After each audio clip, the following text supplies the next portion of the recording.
замын гарам.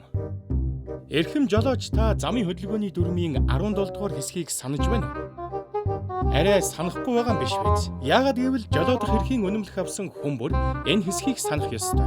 Төмөр замын гарам нэвтрэх гээд тодоос тод биччихсэн дүрм байгаа шүү дээ. Одоо санав уу? Сансан бол та энэ хэсгийг заавал дахин уншиж мэдлэгээ баттгаарай гэж зөвлөх байна. Бид 21-р зууны соёлт хүмүүс. Энэ бол дүрм журмын ёс зүйн хэм хэмжээний ертөнц. Хэн дүрмийг зөрчихгүй мөрдөн тэр соёлтой харагдана.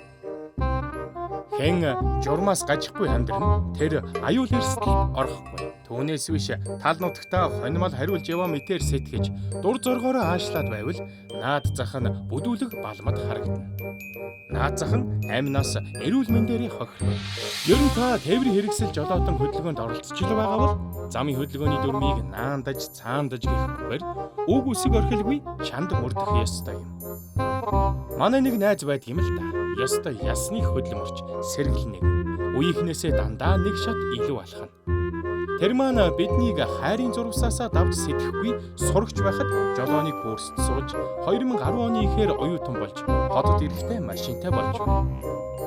Гэрээсээ холдсон бид аав ээжийнхээ өгсөн халаасны хэдийг дуусгаж хоолтой хоолгүй зүдэрч явхад манер харин хичээлийн бус цагаараа халтур хийж мөнгө олоод биднийг цөм даадаг байлаа. Тэмэн мань хүн халтуурчин болсноос хойш их адгуу зантай болсон. Мань мэтийгээ бодвол жолоодох ур чадвар сайныг хэлэх үү. Хотын төвчрийн дунд сүлжээд л давхичгана.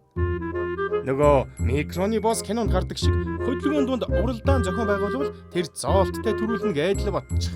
Гэтэл яарвал даарна гэгчийг үлгэрээр найз маань саяхан нэг том осолд орж золтой амнасаа алдсангүй. Манер төмөр замын гарам дээр зогсох үед гармын цан хөлсний унаа авахаар гараа өргөж байгаа нэгнийг олж харж л дээ. Гармын хаалт буусан ч гал тэрэг хаа хол явааг нь анзаарч. Найз маань ч хүлээж цөхөхөөсөө цааргалсан да. Нөгөө л мундаг ур чадвараа гаргаж гармын хаалтын дундуур сүлжээд өмсгөж. Гайволж машиныхын дугуй хаг бодож гармын гол наашаачгүй цаашаачгүй нам гацхан тэр. Нөгөө хол явна гэж харсан гал тэрэг нь яах хийхийн зургүй дэрэгдэн хүрээд ирж. Ёстой л амьдрал нь нүдний өмнөр жирэлцээд өнгөрсөн биз. Нэг сэхэ ортол олон жилийн хөдөлмөрөөрөө авсан машин нь авах юмгүй эгдэрч.